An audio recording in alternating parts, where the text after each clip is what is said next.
Hi, welcome to the Tryforce podcast, where we talk about video games, we talk about movies, anime now, apparently. Yeah, we're fucking multimedia at this point. That alone is going to get us copyright. Watch the show. No. It's the Tryforce.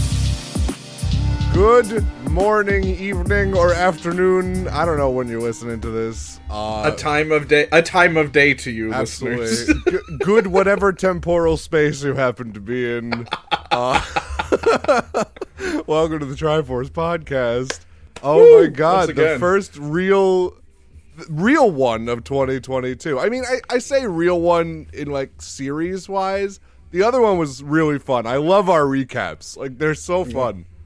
It's a great episode. I mean, we've really hit our stride as a podcast, I think, and as season 4 of Samurai Jack approaches, just before the famous cutoff, I think we are on like season 4 of our podcast at this point. The characters are developed, the relationships are there. You think so? We've laughed, we've cried, we were trained to jump very well. There was a lot of actually. Yeah, we were a horny podcast for a while. We were a scrappy podcast actually, at the beginning. Can I talk about that for a second? Because it was actually about Saturday where I was going to text you and be like, "Hey Z, I want to be a degenerate this week. Can we do a horny episode Exposing yourself on mic. My jaw is on the ground that you didn't send you didn't hit the send button. I had the thought, and then I had to go do something else, and suddenly it was right now. That's how my brain works. Yeah. Some of the worst things interrupt being horny. It's awful. It's terrible. Yeah, absolutely. And I was gonna say we should bring Jiggy Nachos in, but maybe that's for another podcast. I think that's for another podcast. I think there's definitely something the three of us have watched that we can definitely put out there. But, yeah. Yeah. We've hit a new arc of our podcast. I think just like animes and shows come in arcs or seasons. I think we've hit a new arc. What would you think this arc would be? What's name the arc? Let's I mean, I think we went through the like great interruption arc where we were all separated and had to grow stronger on our own. The sundering weaker on our own. What's that? The sundering. The sundering is nice. I like that. I think there was humble beginnings at the beginning. Oh, they were humble. Then there was a whole training arc that we went through when we actually started to like have microphones and a table and a setup and that was and good. now we got COVID, and now I think we're entering the tournament arc because every single day feels like a fight, and the tournament every arc, single and we're just day gonna get together, the three of us, and just beat the shit out of each other. Yeah, the Great Retire Tournament arc. Angela and her super speed coffee powers. Jiggy, we got to get everybody in there. Oh, the illustrious electrifying conduit. Absolutely. Like Nicole and her explosive agility, just like right. Just calling the use of like dark spirits. Oh yeah. And I'm so in on Rain that. with their demon powers, and me with my just Unga Bunga power. Unga Bunga gorilla strength type. Yeah.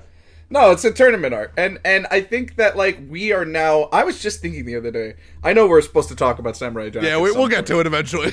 But I am thinking that this is kind of like season 4. That's, like, in every show where the writers get a kind of, like, fast and loose with it. Because I was like, what haven't we talked about? Yeah, that's a good point. You know? Like, we have...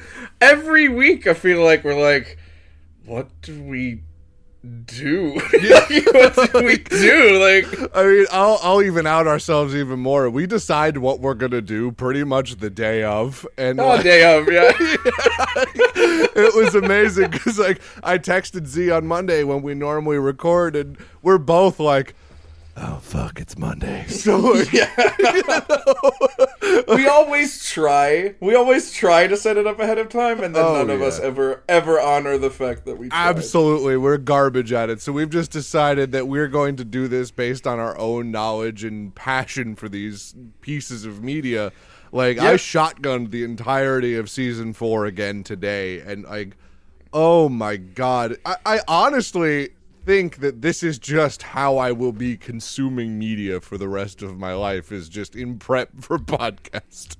Like, I mean, speaking of amazing Japanese shows, while we're talking about Samurai Jack, a possible Demon Slayer is going to happen soon, because I just started watching that too. So I just started watching that too. How very interesting. Ooh, okay. Literally, like, yesterday or the day before. So. It was the day before for me. Let's go. Oh, weird. That's a brain trust moment. Yeah, that's good. That's good but, shit. You know, we're on season 4. It's the dumb shit arc, guys. Get ready. Get ready for 2022, because it's gonna get gonna get weird. It's gonna get Just real weird. It's gonna get real fourth wall-y. It's gonna get amazing. We're gonna get meta up in here. Oh yeah. So, season 4 of Samurai Jack is also kind of like the time where Gendy Tartakovsky, took some, how did you say it earlier? He took some liberties. Some liberties.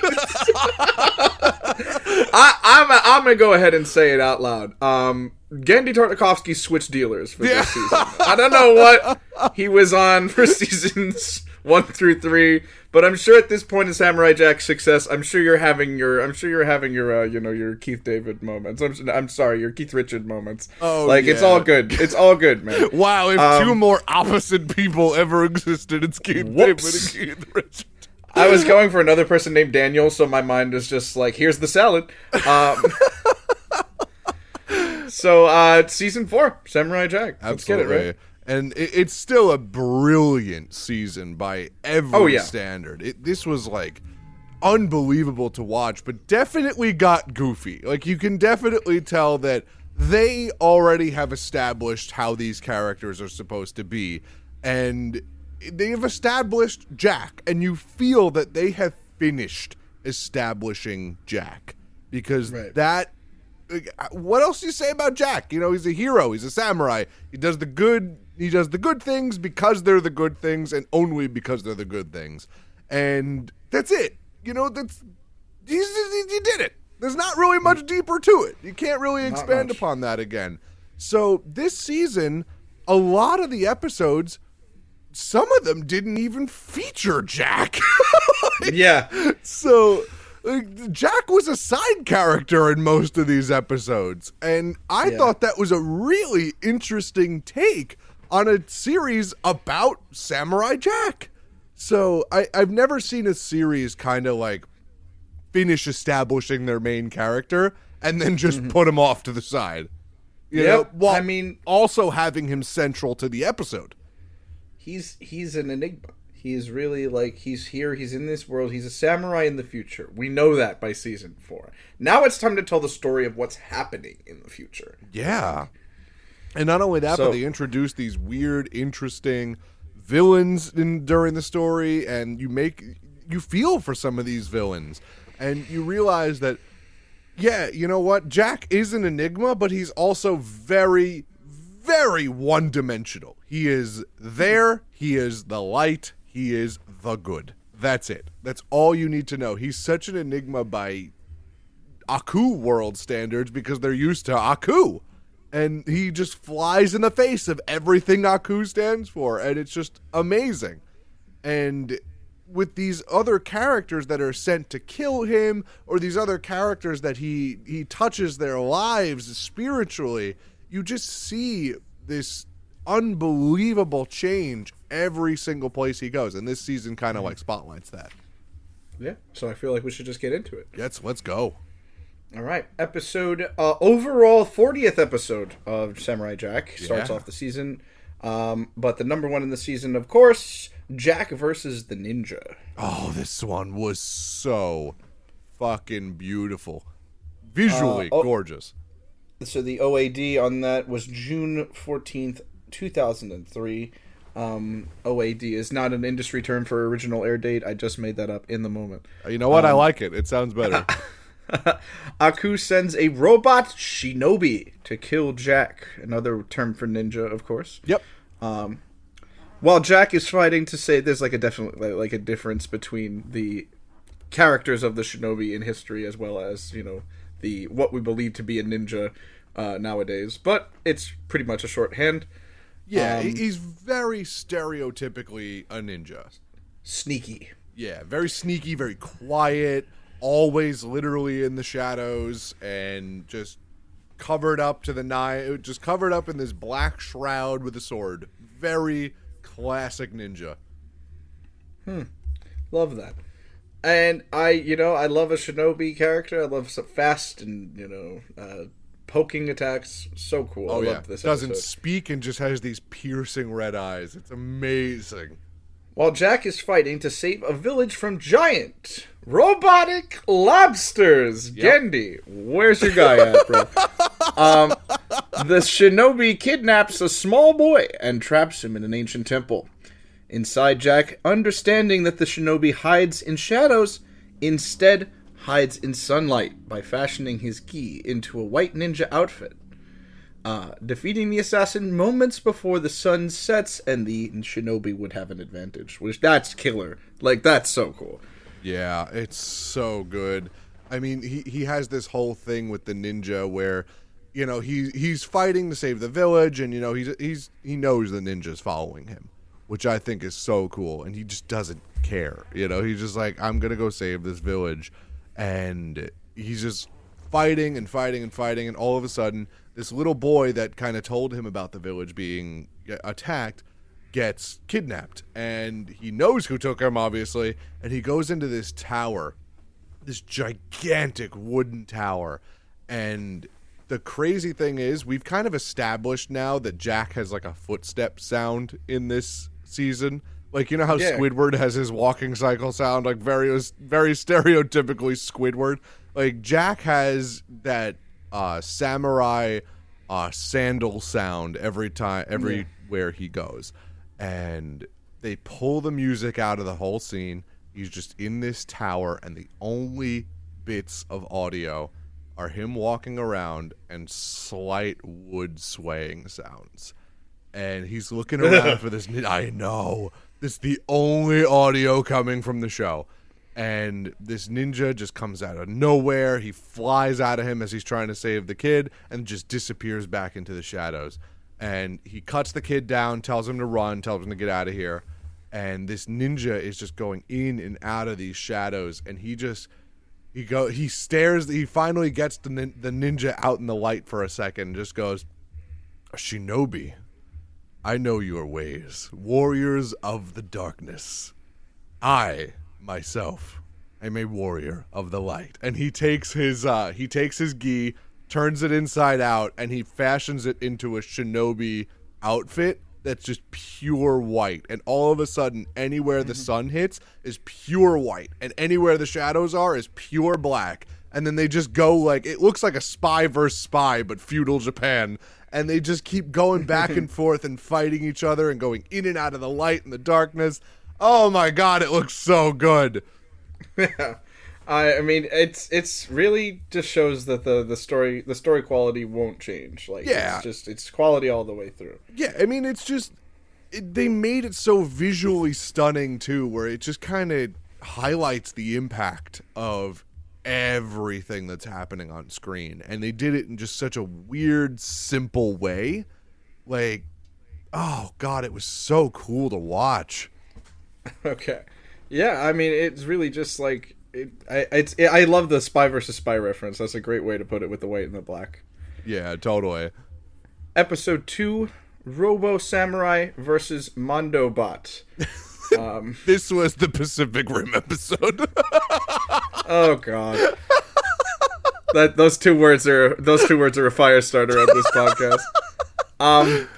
Jack enters the ruined city of Andromeda. And is rescued from the monstrous robot Mondobot. It's just to hear Jack say the words Mondobot was hilarious. What is Mondobot? I always imagine Mondo Burger from Good Burger every time they said it. The friendly robots inform him that Andromeda was built on top of an ancient magical city of stone giants because Gendy's got a new dealer, bro. He discovers an enormous stone samurai underwater. Convenient.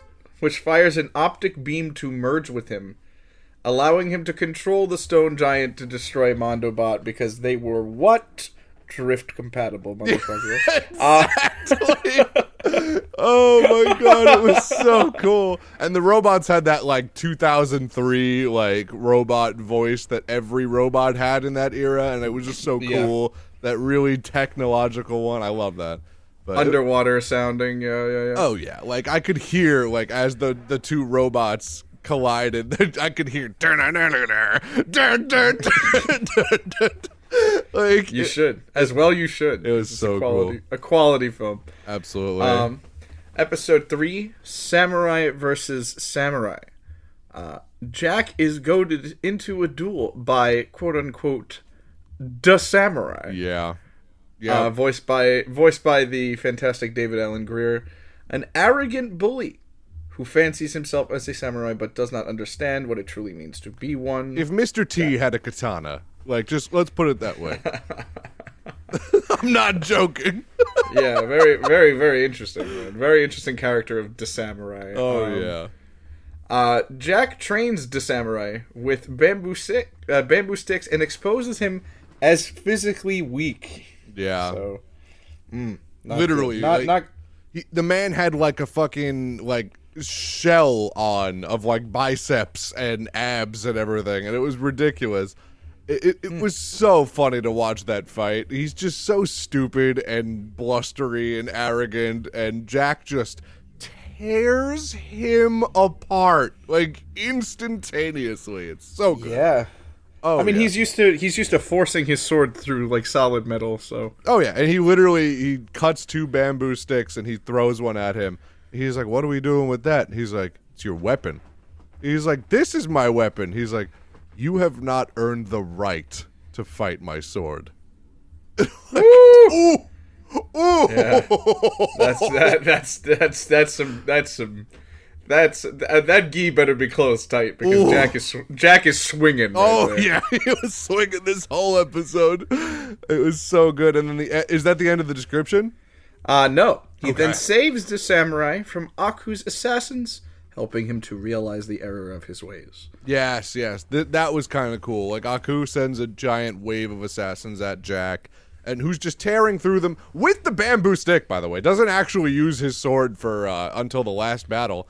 And right before these assassins actually like come together into this giant, horrible spider face bot thing, the samurai actually pushes Jack out of the way of a laser and gets hit himself. And after the fight, he pulls the samurai off the ground and he goes, "You have taken your first step on the path to the true samurai." And then he turns around and starts walking away, and the samurai starts chasing after him. He's like, "Yo, sensei, when's the next lesson? Do I have the homework? Like, do you have like a video?" Like, oh, so funny. So I will take this moment to direct you to my Discord name for this week. Okay, let me. I didn't actually get to see it, so let's see. And I want this to be a special joke just for you for right now. Oh, God. That's good. As we talk about episode 4, the Aku infection. I can't believe I passed up that brilliant fucking joke. Oh, God. When Aku catches a cold and spreads it to Jack, Jack is accidentally infected with his evil. Yeah, this is a weird one. I'm telling you, man. Some new stuff. It'll change your perspective. Yeah. So Jax is accidentally infected with his evil and seeks a cure before this essence transforms him into a clone of Aku. Okay. Yeah. With help from lizard monks. Say it a little slower. Just like With assistance from reptilian men of faith. He enters a deep meditative state and remembers everyone he has saved and befriended in the past. you know, you sound like a crazy person on the subway. Like you sound like There are lizard monks. and I'm just slow, like I just give that exasperated sigh and just slowly inch away from you. I've been infected with evil. I've got a COVID-19.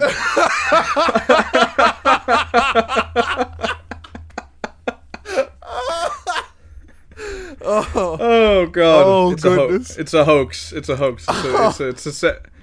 Oh god! With help from lizard monks, he enters a deep meditative state and remembers everyone he has saved and befriended in the past and future, giving him the strength to overcome the infection. Oh my goodness. This was actually a beautiful episode, but just hearing it described like that, man, like, it takes me out of it totally. Like, it's unbelievable. It's so silly. It's so silly. There were these two guys that started this off, and like Jack basically inhales like an ember of Aku, and like Aku's sneezing and coughing, and just it's hilarious to watch. But like he starts coughing, and then these guys find him up on the mountains that he's climbing through. He's climbing through snow in a fucking gi and sandals, and like so they show off this this bag of gems that they mined up on the mountains, and all of a sudden Jack leaves in the morning, and the bag of gems is with Jack. So he's like, what the fuck happened? And when they were leaving, he's just like, hey, he's a nice kid. Not too smart, but he's a nice kid. So Jack has the bag of gems, and his hand is all black. And he's like, what the fuck is going on here? He finds this what can only be described as German Keebler elf hanging off the side of a ledge by his climbing rope, and he's like, oh, I'm gonna pull you up, and the hand that he's holding the rope is like turns black, and he's like, no, I need money for this. So he's like turning evil basically the whole time, and he's transforming into Aku this whole episode, and this is like the last episode where we have an inner struggle with Jack, because like the whole point was he had to defeat the evil that was in himself fully and totally. Like this is like that shade of the episode from the first season when we had the evil Jack. So like this was it. This was the last vestige of evil Jack coming out and being purified by what are essentially, you know, punchy Charmanders. Like it was. There's no other way to put it.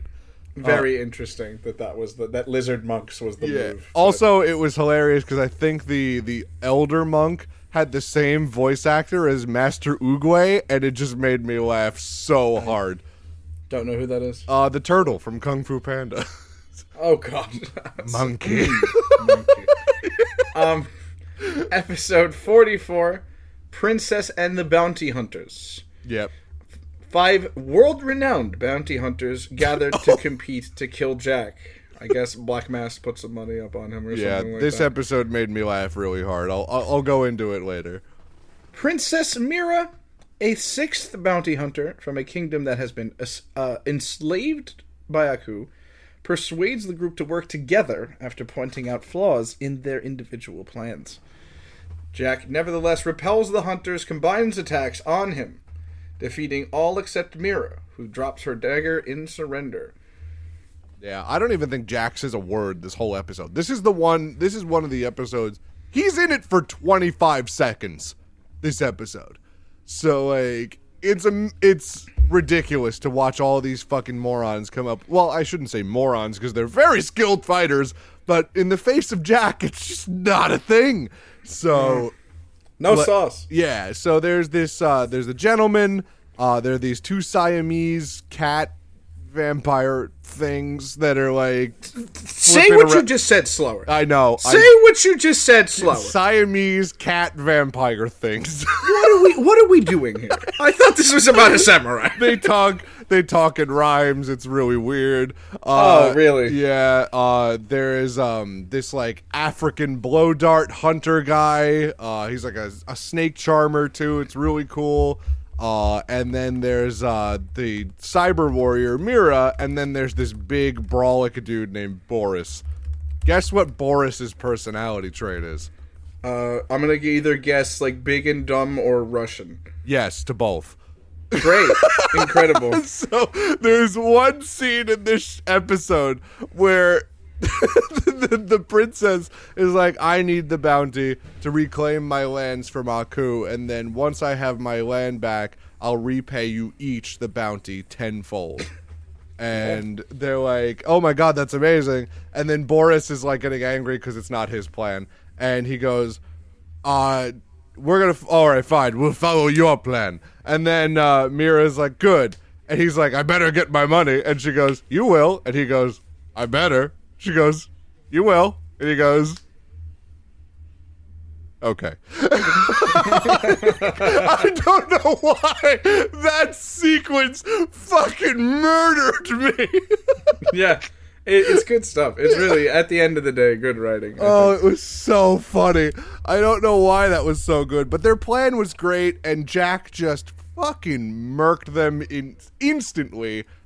Didn't even look at them, and just kept on going. And it just goes to show you how powerful he is, and just how skilled of a fighter he is. And they just realized there's not a snowball's chance in hell that they're going to defeat him, so just don't even worry about it. Not even necessary. So, yeah. All right, we've got a part 1 and part 2 episode here. So episodes 45 and 46, known as The Scotsman Saves Jack. This one was funny. Any Scotsman episode's funny. Part 1 was written by Randy Myers and Gendy, but part 2 was written exclusively by Gendy Tartakovsky. Only one of two times in this season that he wrote the whole series the whole shit's by himself. Yeah. Part 1, the Scotsman discovers Jack aboard a ship with his memory and sword lost, refusing to let Jack think that he is a commoner named, quote, Brent Worthington. Yep. Dude, I'm just Brent Worthington. Yeah.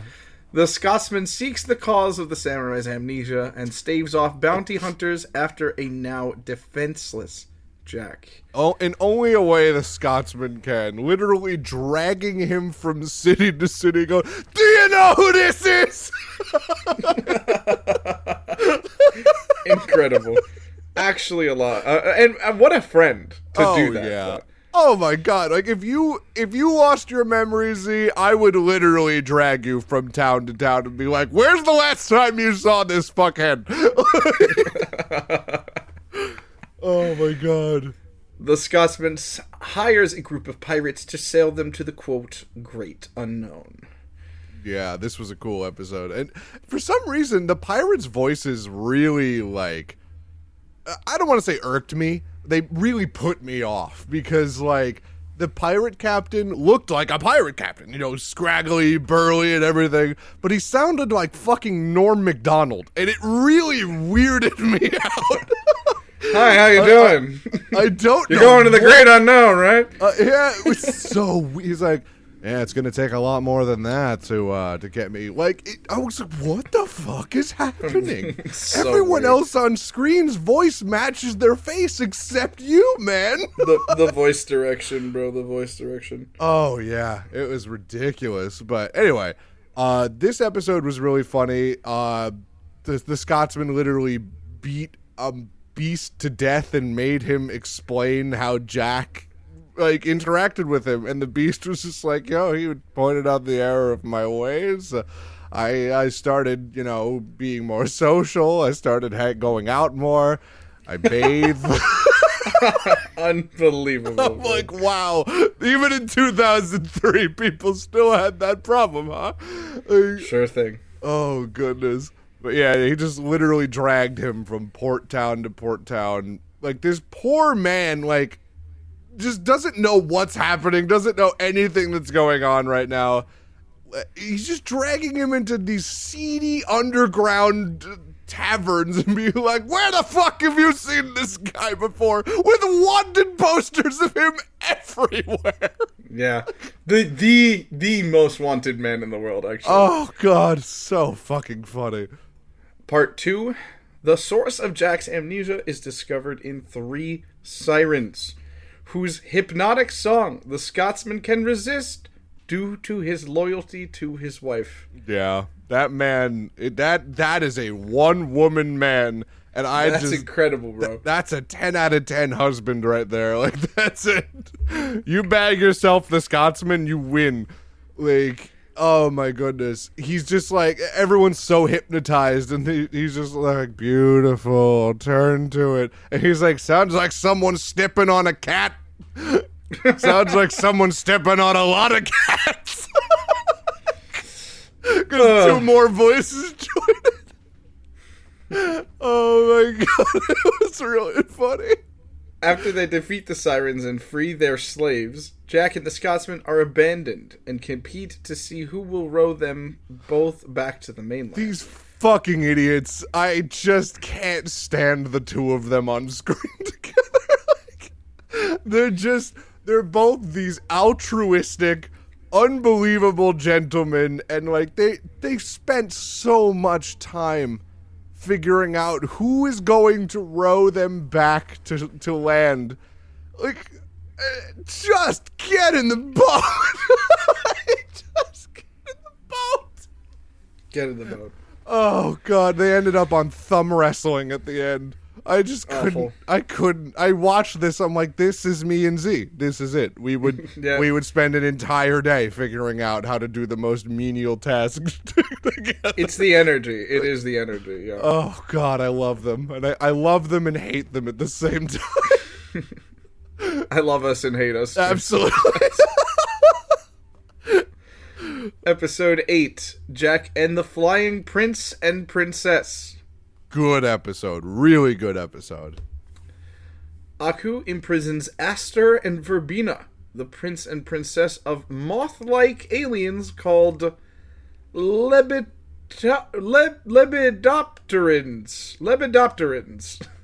I'm gonna give that to you because I don't remember. It's Lebidopterins. So, Yeah. Lepidopterans. Where they escape their war-torn homeworld and seek his aid. Jack rescues the siblings and defends them from beetle drones, while they use their spaceship's artificial gravity to help him. To thank Jack, the Lepidopterans build him a statue of him on their homeworld. Yeah, it was really cool, and the statue had him releasing their ship into the sky. Like, I thought that was really cool.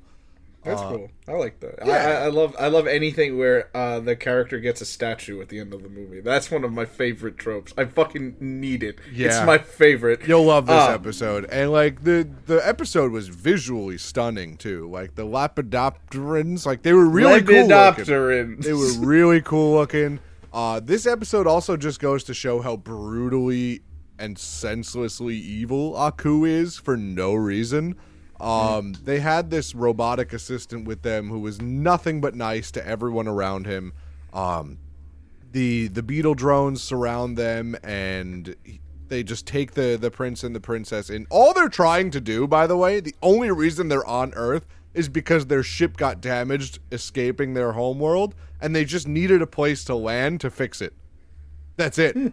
And the reason they were picked up at all is because they didn't pay the atmosphere entry toll. Awful. Yeah, so it's like, it's unbelievable. So they get picked up, and Aku meets with them, hears their whole plight, and they're being nice and generous, and like, he's like, oh, what shall I do? Oh, I know. You two are going to be imprisoned for the rest of your lives, and I'm going to take your ship. That's mine now. Like, oh my god! And fucking, obviously they're upset about this. Like, the prince starts cursing him out, and the robot's just like, you can't do that. Why would you do that? And without a word, Aku just takes his thumb and crushes the robot. Oh my god. Yeah, I'm like, oh my god, what the fuck? So, yeah, it was unbelievable. So Jack goes, obviously saves them, and he takes them back to their ship, and the prince and princess are unbelievably, like, capable fighters also, and they're fixing up their ship, and then Jack is like, go, get out of here. Like, go. I don't need to go with you. I'm fine. Promise. And he's just like, how do we help him anyway? So they turn on their artificial gravity and beam it out around the ship, and then they can fly around and actually take care of all the Beetleborgs. Like, it's awesome. I think after your description to the audience and probably to you, I think that this next little factoid will make sense. This episode's plot is an homage to the Star Wars film series. Yes, totally is. Absolutely. It's beautiful. And then in the previous episode, they had literal fucking Boba Fett. I forgot to tell you, like, it was just a background character. So I thought that was hilarious. Okay, so no, I love this next episode more than anything. So I know you do. It's like it's like 3 sentences, and then I'm gonna drop my favorite reference of all time for Samurai Jack. Episode 9, Jack versus Aku. I'm so excited. Seeking to end their struggle, Aku proposes a duel between him and Jack, with neither using their magical abilities. Does that mean Jack doesn't get to use the sword? Because that's his only magical ability. Yes, it does. So stupid! I know. He challenges Jack to a duel, and he's like, without your sword. And Jack's like, okay, then I'm setting some fucking conditions, idiot. Like, what are you talking about? Like, your natural ability and my natural ability are 2 wildly different scenarios. Yeah, like, true. So you can't shapeshift. Exactly. And this is the one where the episode starts out. This is the episode that everybody knows now of Samurai Jack, where he's just like, yes, I'll hold. I'd like a large... What? That actually happens in the show. It's like, extra thick. This is it. This is the extra thick episode. But what is he doing? Like, what is it? Like, he's ordering a bounty hunter, like he's ordering a pizza. And he's just like, awful. He even goes, in 30 minutes, if it's not here in 30 minutes, it's free. Excellent. That's why he starts laughing. Awful. Oh, God. And then he just gets one shot murked, and he's just like, stupid! And then it just cuts back to Jack. Oh, God. And all of them just like, every bounty hunter he sends after them either kills themselves or just gets one-shotted. And he's like, I'm so fucking tired of this. Like, he's like, if you do something, you want something done right, you do it yourself. So he goes to Jack, and he's just like, look, we're going to have a duel. I challenge you to a duel without your sword. And he's like, okay, cool. Here's what we're doing. No supernatural powers, no shape-shifting. You come in human form. And no minions to help you out either. And Aku's like, oh, fuck. Yeah. Yeah. So they had such a really visually stunning duel. Aku looked ridiculous in human form. Absolutely stupid. Let me see if I can see it. Yeah. Just look up human form Aku season 4. Oh my god, looks so dumb. But they had a really cool duel. Aku obviously cheated because he's Aku. Hold on. Oh my god. Jack correctly suspects Aku would try to cheat and hides fake swords all over the battleground. As Aku, who also suspected Jack would cheat, realizes this, Jack using his true sword to force him to flee once again. Because, you know why, Colton? Why? Because I knew that you knew that I knew that you knew that I knew that you knew that you would cheat. And I just love Aku. He's just, while Jack is doing this, it just pans back to Aku. He's just got this wide-eyed stare. He just goes, what? Oh, God. It's so good. Oh, God, that episode was so fucking funny. Yeah, it's one of my favorite episodes of Samurai Jack overall, I would say. Oh, yeah. And that's the one where he's just like, oh, put that thing away, you samurai. Do it. Give it to us. It's like, you know what's going to happen. You're going to swing your sword. I'm going to flutter away over the horizon and go, I'll be back, samurai, or something. We'll do this again. I'll flutter away, and then we won't see each other for about a week. Oh, God. I think it was just the addition, the about a week part makes it so much funnier. Yeah, and when it actually happens later on in the episode. Oh, he goes, yeah. See? It's See? amazing. It's amazing. Like, the self-awareness makes me laugh so hard. We've got episode 49, The Four Seasons of Death. Ooh, this episode was cool. This is like one of those, they have this every season where it's just an episode of mini episodes. Yeah, I love it. And especially this form of it. Yeah. Four short stories are presented in the following order. Summer. Jack encounters a group of apparitions in the desert. So a desert, hot summer. Yeah. But cannot attack them. Realizing that they are simply illusions, he continues onward unafraid and finds an oasis, thinking it is another illusion until he happily falls into it. Yep, that's it. That's literally it. It was a really Delicious. visually, yeah, this was definitely the animators flexing their muscles. You know, it was a great episode. That's really all there is to say about it. Episode 2, Fall. I mean, not episode 2, but short story 2, I guess. Fall. An excitable, evil scientist concocts a potion and pours it into a well, hoping to trick passers-by into drinking it. Jack overhears the scientist's laughter and feigns drinking the water and dying of poison, then spits water stored in his mouth into the scientist's mouth, reducing him to autumn leaves before destroying the well. So autumn leaves for fall. Yep. It was cool. It was a really cool episode. They really forced that leaves into the.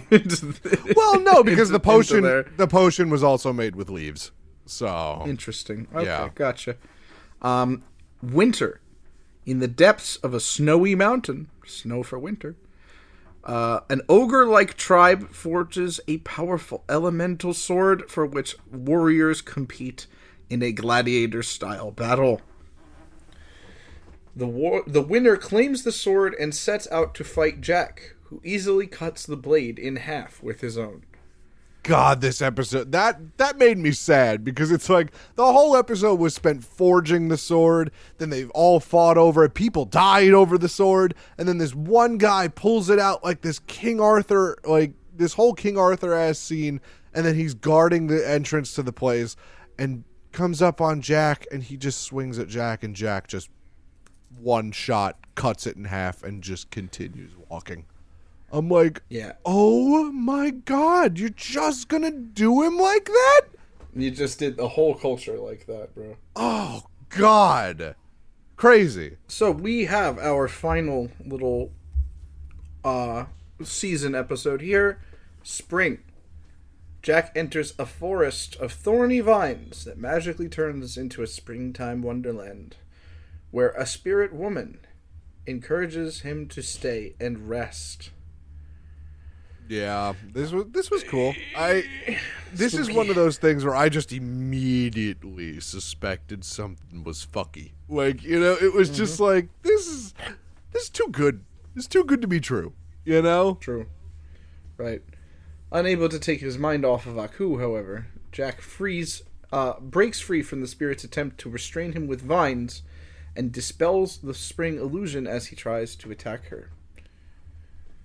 Yeah, that was cool. It was just, Yeah. you know, just one of those forest spirits that try to entice you with food and water and a nice place to rest, and then you sleep and then you die. You know, that was it. And then Jack just breaks out. That's it. I will have to unfortunately pass along the news that episode 49, The Four Seasons of Death, is the final episode for which the powerful Makoto Iwamatsu provided voiceover work for Aku prior to his death in 2006. Yeah, that was rough. That was a rough time. So unfortunately, that's when things started to need to bow away from the role, and the next three episodes were taken over by another actor, I believe. Yeah, and Aku didn't have very much presence following this episode. Obviously, until season 5, they had the person that took over for him for Samurai Jack and for Avatar: The Last Airbender at that point, because he was doing both roles as two unbelievably opposite people, Aku and Iroh. Yeah, Like, couldn't be more so. Oh yeah. So, R.I.P. to a king. I just want to say that real quick. An unbelievable actor. Episode 50, The Tale of X-49, the only other episode this season exclusively written by Gendy Tartakovsky. Yeah, this one was cool. This was like This one, tele-noir, I don't know, man. like this. Oh, this was L.A. noir, but Samurai Jack. I loved it. I love this episode. Yeah. X-49, a retired robot hitman, narrates his origins. Yeah. As the only member of one of Aku's defunct robot forces with emotions. Oh, Lulu, sweet thing. And how Aku kidnapped his pet dog Lulu Sweet thing. to blackmail him into pursuing Jack. Awful. Literally awful. Yeah. He hunts Jack in a deserted robot factory, but falls for a trick, and the samurai fatally attacks him. Before dying, he tells Jack to take good care of Lulu. Sweet thing. Oh, stop it! He says it after every single time he says the name Lulu. It's just this pug dog, and I love him. It's just John Wick, but a robot. And I really love that. So, yeah, it was really cool. This was a really interesting villain. I remember being mouth agape at the end of this episode because, again, Jack is just in it for a few seconds. So at the end, he's tailing Jack, obviously, and he shoots somebody in the fog, and he goes up to who he shot, and it's another X-series robot that he shot. Oh my god. Yeah, and he's just sitting there looking at it while Jack delivers the killing blow, and then that's it. Like, he just says, take care of Lulu, and it just ends on a picture of the dog. I'm like, that's the end of the episode? Mm-hmm. Oh, yeah. God, I can't believe that they were allowed to end an episode like that. That was... Gendy wrote the episode. What are you going to do? Tell him no? Sick bastard. Like, give us some resolution. None. None, thank you. He just left that plot line cold. Like, oh my lord. Right, dude. Right, 100%. So we got episode 51, Young Jack in Africa. Written by Robert Alvarez and Gendy Tartakovsky. I love this one. You like this one? I loved this episode so much. I've always wanted like an origin story of like his training, and this is like, this was the group of people that I was so interested in learning about, because when you see him go through that training montage in the beginning, you see him train with like the Persians and their army, you see him train with this African tribe, and this is centered on that African tribe. Then you see him go off to these Romans, you see him going off to these Hindu warriors. Like, it's so cool to watch his cultural like tour, his Disney ass around the world army tour. Like, so, but this was the group of people that I was really interested in because they're so different than everyone else, and I wanted to know what was going on. Love it. I mean, yeah, I think that this is a really, really cool animated episode. Yeah, it was really good. In a flashback to his childhood training, Jack arrives in Africa and learns to fight with pole weapons from a tribal chief while also befriending the chief's son. When a rival tribe serving Aku takes the friendly tribe hostage in search of the future samurai, Jack learns to fight using the enemy's spinning weapons to rescue his allies. What sort of spinning weapons? God, it was like, imagine a giant kunai knife. Love it. Yeah, and like he's too weak to hold it up like a sword, so he remembers how they were using it, and he starts doing that and adapting his training from the tribe with the staff weapons, adapting their style into that new weapon and creating his own style with it. Young King. Like, Young King. Oh my God! Young King. So Young King, cool. Young King. Oh man. Yeah, I think this is a great episode to watch if you, like, even, like, after you watch the first episode real quick. Yeah. Like, that would be crazy. Yeah, I mean, you could do that. You definitely could do that. Like, there's no spoilers in this episode. But, like, That'd be crazy. There was one weird thing in this episode. Like, they had the enemy tribe, obviously, capture all of the members of Jack's tribe because they indoctrinated him into the tribe. Like, he's part of the tribe. So I thought that was awesome.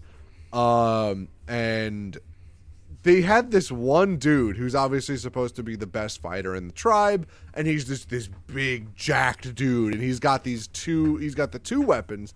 But for some reason, they didn't give him a voice, but every time he attacked, he made like the Godzilla noise. Oh, Okay. I don't understand. I really don't get that audio choice.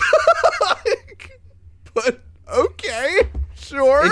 Interesting Foley, my guy. Yeah, it was literally like you just attack and like, "Ah!" Like, oh my God.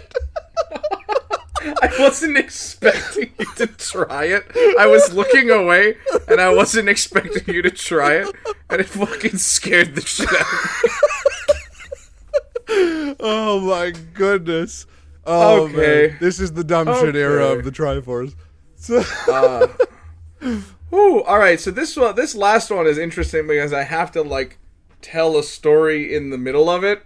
So that's weird, but I'm up for it because it is the last episode of Samurai Jack season 4. yeah, The this is last actually where episode my name comes from on Discord.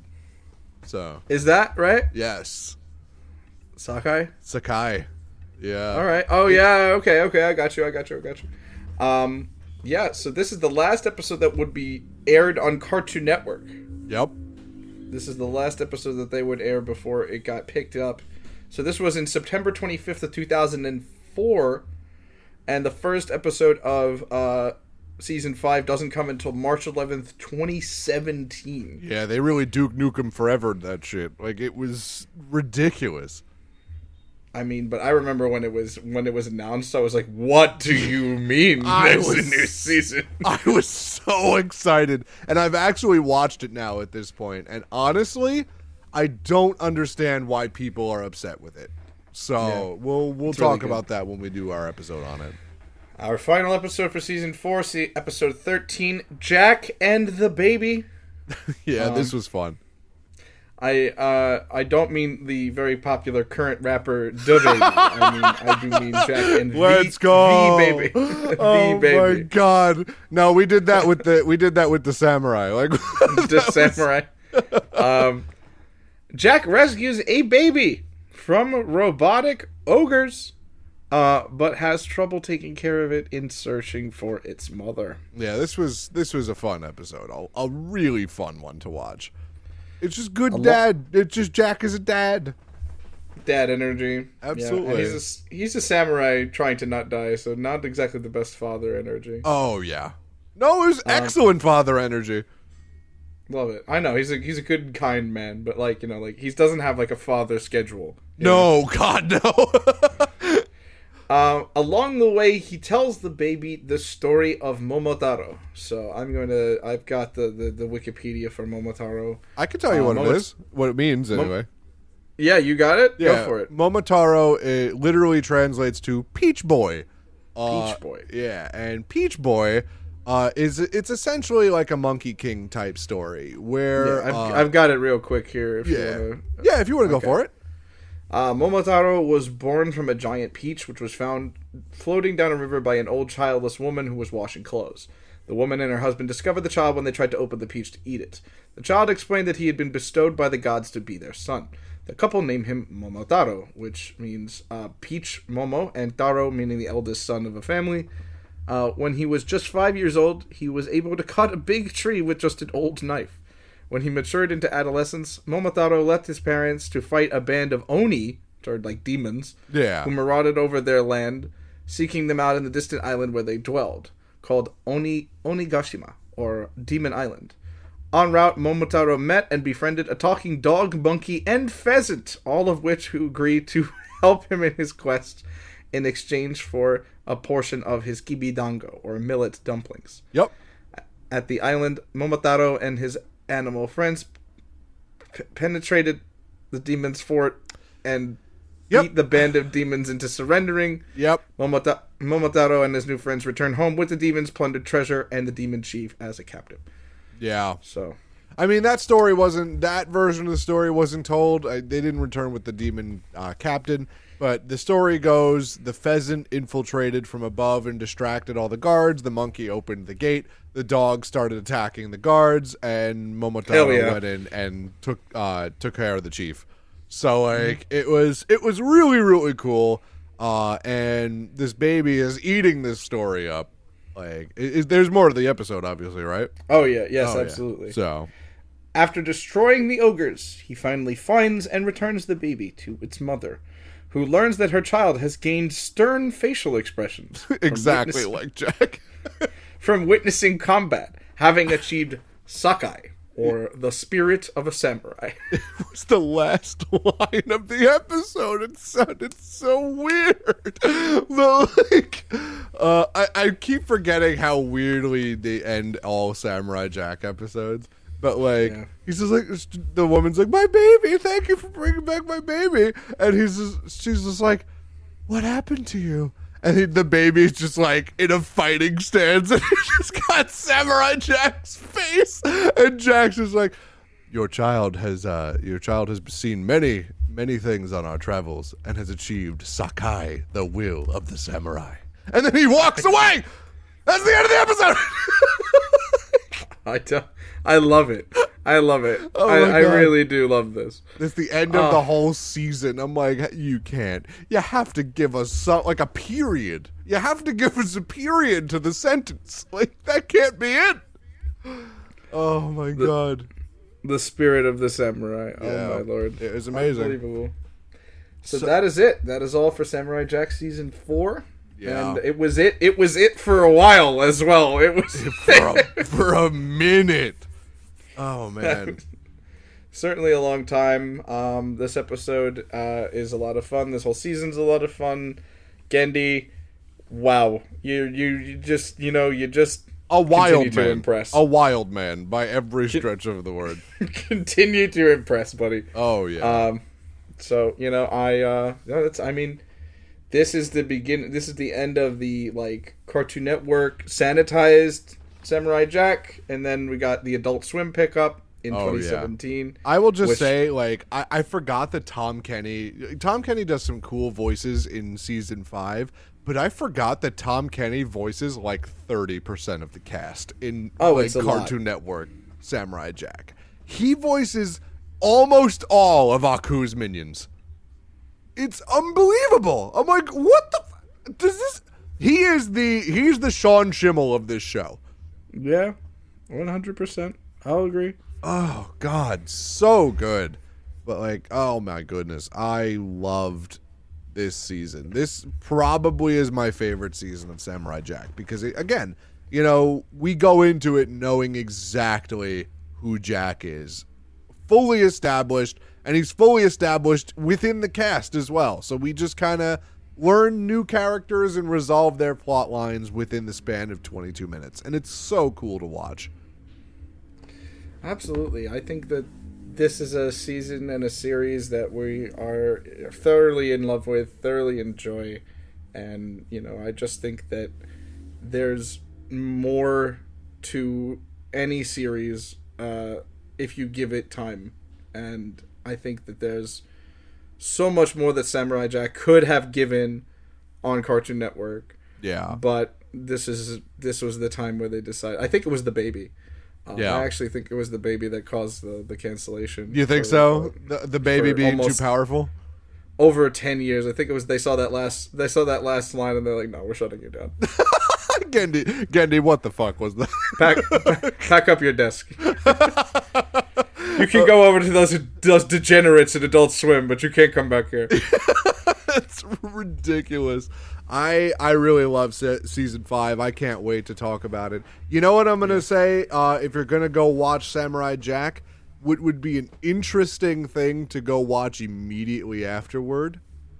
Go watch Demon Slayer immediately afterward and watch the parallels between watch the parallels. There's a lot of parallels between why can't I remember his name? Why can't I remember Tanjiro, yeah.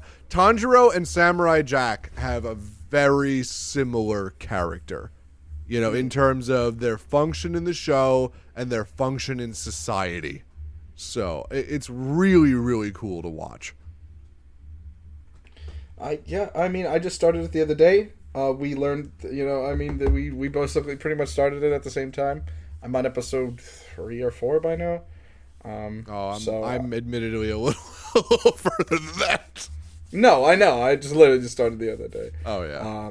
So I would love to maybe have a Demon Slayer episode one Hell of these days. Yes, please. I'd love that.